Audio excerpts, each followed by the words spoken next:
5 seconds. Start. ಅಧಿಕಾರಿ ಮಿತ್ರರೇ, ನಾನು ಈ ಇಲಾಖೆಯ ಅಧಿಕಾರ ವಹಿಸಿಕೊಂಡ ಮೇಲೆ ಪ್ರಥಮ ಬಾರಿಗೆ ತಮ್ಮನ್ನು ಭೇಟಿ ಮಾಡುತ್ತಿದ್ದೇನೆ. ತಾವೆಲ್ಲರೂ ಇಷ್ಟೊಂದು ವಿಶ್ವಾಸದಿಂದ ನನ್ನನ್ನು ಬರಮಾಡಿಕೊಂಡು ಗೌರವ ನೀಡಿದ್ದಕ್ಕೆ, ವಿಶ್ವಾಸಪೂರ್ವಕ ಸ್ವಾಗತ ಕೋರಿದ್ದಕ್ಕೆ ನಾನು ಆಭಾರಿಯಾಗಿದ್ದೇನೆ. ನಾನು ಮತ್ತೊಂದು ಸಲ ಈ ಇಲಾಖೆಯನ್ನು ವಹಿಸಿಕೊಂಡು ಬಂದಿದ್ದರೆ ಅದು ಪ್ರೀತಿ ವಾತ್ಸಲ್ಯ ಎಂದು ಭಾವಿಸುತ್ತೇನೆ.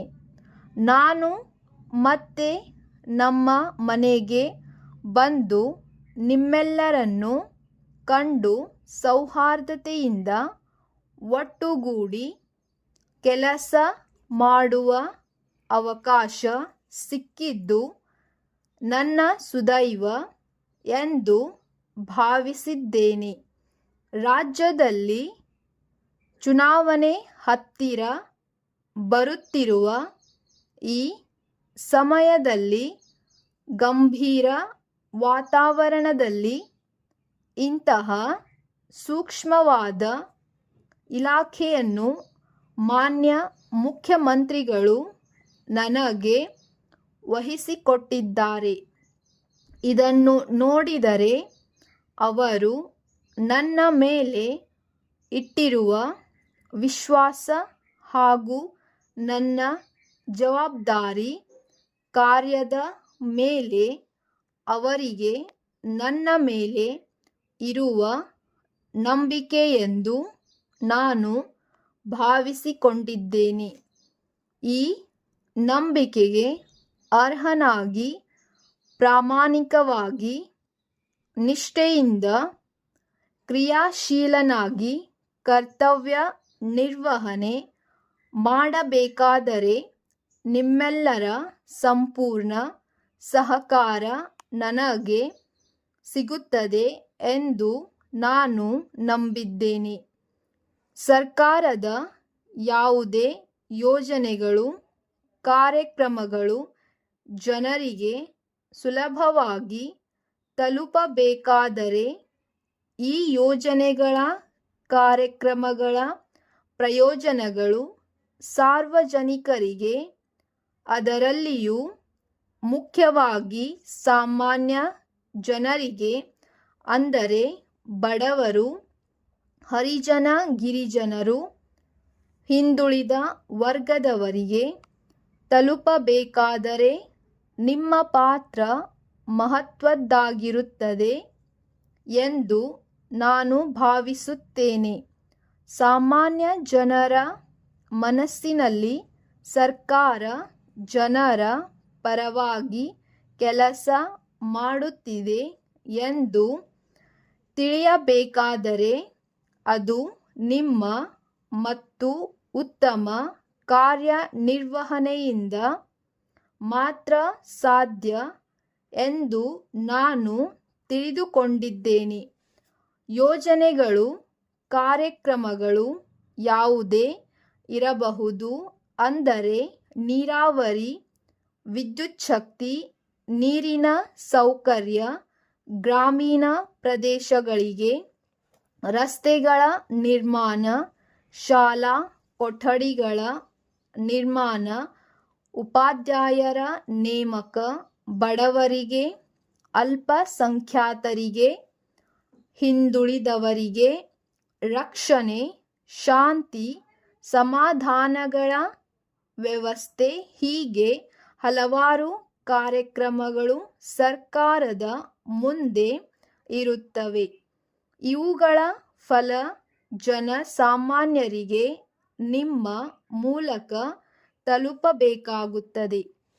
ಪ್ರಪ್ರಥಮವಾಗಿ ತಮಗೆ ಒಂದು ವಿಷಯವನ್ನು ಹೇಳುವುದಾದರೆ, ಒಬ್ಬ ಸಾಮಾನ್ಯ ಪ್ರಜೆ ತನಗೆ ರಕ್ಷಣೆ ಹಾಗೂ ನ್ಯಾಯ ಕೋರಿ ನಿಮ್ಮಲ್ಲಿಗೆ ಬಂದಾಗ ನೀವು ತೋರುವ ಔದಾರ್ಯ, ವಿಶಾಲ ಮನೋಭಾವ ಹಾಗೂ ಸೌಹಾರ್ದತೆ ಇವುಗಳ ಆತನ ಮೇಲೆ ಪರಿಣಾಮ ಬೀರಿ ಸರ್ಕಾರದ ಮೇಲೆ ಆತನಿಗೆ ಒಳ್ಳೆಯ ಸರ್ಕಾರ, ಒಳ್ಳೆಯ ಆಡಳಿತ ನನಗೆ ಸಿಗುತ್ತಿದೆ ಎಂದು ಆತ ತೀರ್ಮಾನ ಮಾಡುತ್ತಾನೆ.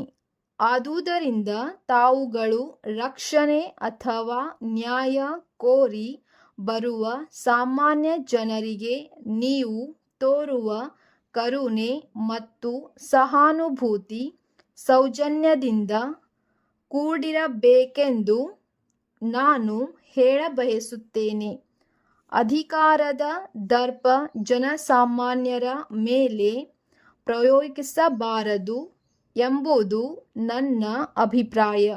ಈ ವಿಚಾರದಲ್ಲಿ ರಾಷ್ಟ್ರೀಯ ಮಟ್ಟದಲ್ಲಿ ನಮ್ಮ ರಾಜ್ಯದ ಪೊಲೀಸರು ಉತ್ತಮ ಕಾರ್ಯನಿರ್ವಹಣೆ ಮಾಡಿ ಎಲ್ಲರ ಮೆಚ್ಚುಗೆಗೆ ಪಾತ್ರರಾಗಿದ್ದಾರೆ ಎಂದು ಹೇಳಿದರೆ ಅತಿಶಯೋಕ್ತಿ ಆಗಲಾರದು ಎಂದು ಭಾವಿಸುತ್ತೇನೆ. ನಮ್ಮ ರಾಜ್ಯದಲ್ಲಿ ಪ್ರಾಮಾಣಿಕತೆಯಿಂದ, ನಿಷ್ಠೆಯಿಂದ ಕಾರ್ಯನಿರ್ವಹಿಸುವ ಸೇವಾ ಮನೋಭಾವ ಹೊಂದಿರುವ, ಬಡವರ ಬಗ್ಗೆ ಕಳಕಳಿ ಹೊಂದಿರುವ ದಕ್ಷ ಅಧಿಕಾರಿಗಳಿಗೆ ಕೊರತೆ ಇಲ್ಲ. ಆದರೂ ಅಲ್ಲಲ್ಲಿ ಕೆಲವರ ಸಹನೆ ಮೀರಿದ ಸೌಜನ್ಯ ಇಲ್ಲಿದೆ. ಬೆಂಗಳೂರು ನಗರವು ಅಂತಾರಾಷ್ಟ್ರೀಯ ಮಟ್ಟದಲ್ಲಿ ಗುರುತು ಮಾಡಿಕೊಂಡಿದ್ದರೂ ಜನಪ್ರತಿನಿಧಿಗಳ ಸ್ವಾರ್ಥ ರಾಜಕಾರಣದಿಂದ ಉದ್ಯಾನ ನಗರವು ಸಮಸ್ಯೆಯ ಆಗರವಾಗಿದೆ ಎಂದು ಹೇಳಬಹುದು. ಬೆಂಗಳೂರಿನ ನಾಗರಿಕರು ಶಾಂತಪ್ರಿಯರು ಹಾಗೂ ವಿಶಾಲ ಮನೋಭಾವನೆಯುಳ್ಳವರು ಎಂದು ತಿಳಿದು ವಲಸೆಕೋರರು ಲಭ್ಯವಿರುವ ಎಲ್ಲ ಸೌಕರ್ಯಗಳನ್ನು ಪಡೆಯುತ್ತಿದ್ದು, ಸ್ಥಳೀಯರು ಇವುಗಳಿಂದ ವಂಚಿತರಾಗಿ ಇರುವುದು ಶೋಚನೀಯವಾಗಿರುತ್ತದೆ. ಪ್ರಜಾಪ್ರಭುತ್ವದಲ್ಲಿ ಪ್ರಜೆಗಳ ಆಶೋತ್ತರಗಳನ್ನು ಈಡೇರಿಸುವ ಕೆಲಸವನ್ನು ರಾಜಕಾರಣಿಗಳು ಮಾಡಬೇಕಾಗಿರುತ್ತದೆ. ಇದನ್ನು ಅರಿತುಕೊಂಡು ಜನಸೇವಾ ದೃಷ್ಟಿಯಿಂದ ಜನರ ಸಮಸ್ಯೆಗಳಿಗೆ ಪ್ರತಿಕ್ರಿಯೆ ಕಾರ್ಯವನ್ನು ಇನ್ನು ಮುಂದಾದರೂ ಮಾಡುವ ಮನಸ್ಸು ಮಾಡಿ ಜನರ ಅನುಗ್ರಹಕ್ಕೆ ಪಾತ್ರರಾಗಿ ಸಮಾಜ ಕಲ್ಯಾಣಕ್ಕೆ ಬುನಾದಿ ಹಾಕಬೇಕೆಂದು ಹೇಳಿ ನನಗೆ ಮಾತನಾಡಲು ಅವಕಾಶ ಕಲ್ಪಿಸಿಕೊಟ್ಟ ತಮ್ಮೆಲ್ಲರಿಗೂ ವಂದಿಸಿ ನನ್ನ ಮಾತುಗಳನ್ನು ಮುಗಿಸುತ್ತೇನೆ. ಮಾನ್ಯರೇ, ನಿಮ್ಮ ಮೇ 3ನೇ ತಾರೀಖಿನ ಪತ್ರ ಹಾಗೂ ಅದಕ್ಕೆ ಸಂಬಂಧಪಟ್ಟ ಮರು ಜ್ಞಾಪನಾ ಪತ್ರಕ್ಕೆ ಉತ್ತರಿಸುತ್ತಾ ತಿಳಿಸಪಡಿಸುವುದು ಏನೆಂದರೆ, ಕರ್ನಾಟಕ ಲೋಕಸೇವಾ ಆಯೋಗದಲ್ಲಿ ಅಧಿಕಾರಿ ಹುದ್ದೆಗೆ ಆಯ್ಕೆಯಾಗಿರುವ ಅಭ್ಯರ್ಥಿಗಳ ಪೂರ್ವ ಚರಿತ್ರೆ ಹಾಗೂ ನಡವಳಿಕೆಗಳ ಬಗ್ಗೆ ನೀವು ಕೋರಿರುವ ವಿವರವನ್ನು ಸಂಪೂರ್ಣವಾಗಿ ಪರಿಶೀಲಿಸಿದ್ದೇವೆ. ಪ್ರತಿಯೊಬ್ಬ ಅಭ್ಯರ್ಥಿಗಳ ಪೂರ್ವ ಚರಿತ್ರೆಯನ್ನು ಪ್ರತ್ಯೇಕವಾಗಿ ವಿಂಗಡಣೆ ಮಾಡಿದ್ದು, ಇವರಲ್ಲಿ 6 ಜನರ ಮೇಲೆ ಯಾವುದೇ ಪ್ರತಿಕೂಲ ವರದಿಗಳು ಇರುವುದಿಲ್ಲವೆಂದು ಸಂಬಂಧಪಟ್ಟ ವಿಚಾರಣಾ ಅಧಿಕಾರಿ ಅವರು ವರದಿ ಮಾಡಿರುತ್ತಾರೆ. ಅವರುಗಳು ಪಟ್ಟಿಯನ್ನು ಇದರ ಜೊತೆ ಲಗತ್ತಿಸಲಾಗಿದೆ. ಇನ್ನು ಉಳಿದ 10 ಮಂದಿಯ ವಿಚಾರಣೆಗಳು ಇನ್ನೂ ಮುಗಿದಿರುವುದಿಲ್ಲ. ಇದಕ್ಕೆ ಸಮಯದ ಅವಕಾಶ ಹೆಚ್ಚಾಗಿ ಬೇಕಾಗಿರುತ್ತದೆ. ಪ್ರತಿಯೊಬ್ಬ ವ್ಯಕ್ತಿಯ ಪ್ರತ್ಯೇಕ ವಿಚಾರಣೆಯು ಅನಿವಾರ್ಯ ಆಗಿರುತ್ತದೆ. ಅದರಲ್ಲಿ ಅವರ ವಯಸ್ಸು, ಜಾತಿ, ಆದಾಯ ಪ್ರಮಾಣಪತ್ರ ಹಾಗೂ ಮೀಸಲಾತಿ ವರ್ಗ ಕುರಿತು ವಿಚಾರಣೆ ಅವಶ್ಯಕವಾಗಿದೆ. ಈ ವಿವರಣೆಗಳನ್ನು ಕೂಲಂಕುಷವಾಗಿ ತನಿಖೆ ಮಾಡಬೇಕಾದರೆ ಸಮಯವು ಹೆಚ್ಚಾಗಿ ಬೇಕಾಗುತ್ತದೆ. ನಮ್ಮ ಕಚೇರಿಯ ದೈನಂದಿನ ಕಾರ್ಯಗಳು ಅಧಿಕವಾಗಿರುತ್ತವೆ, ಅಲ್ಲದೆ ಒತ್ತಡದಿಂದ ಕೂಡಿರುತ್ತದೆ. ಇವುಗಳ ನಡುವೆ ಈ ಕಾರ್ಯವನ್ನು ಕೈಗೊಳ್ಳಬೇಕಾಗಿ ಬರುವುದರಿಂದ ನಮ್ಮ ಪತ್ರಕ್ಕೆ ಮಾನ್ಯತೆ ದೊರೆಯುವುದಿಲ್ಲ ಎಂದು ತಪ್ಪಾಗಿ ತಿಳಿದುಕೊಳ್ಳಬಾರದೆಂದು ವಿನಂತಿಸುತ್ತೇನೆ.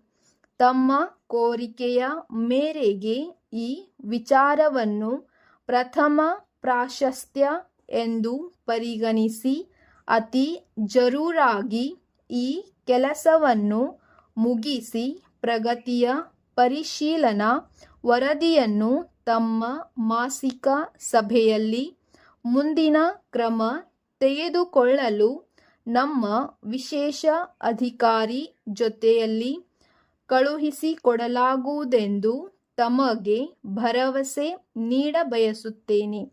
ತಮ್ಮ ವಿಶ್ವಾಸಿ ವಿಚಾರಣಾಧಿಕಾರಿ.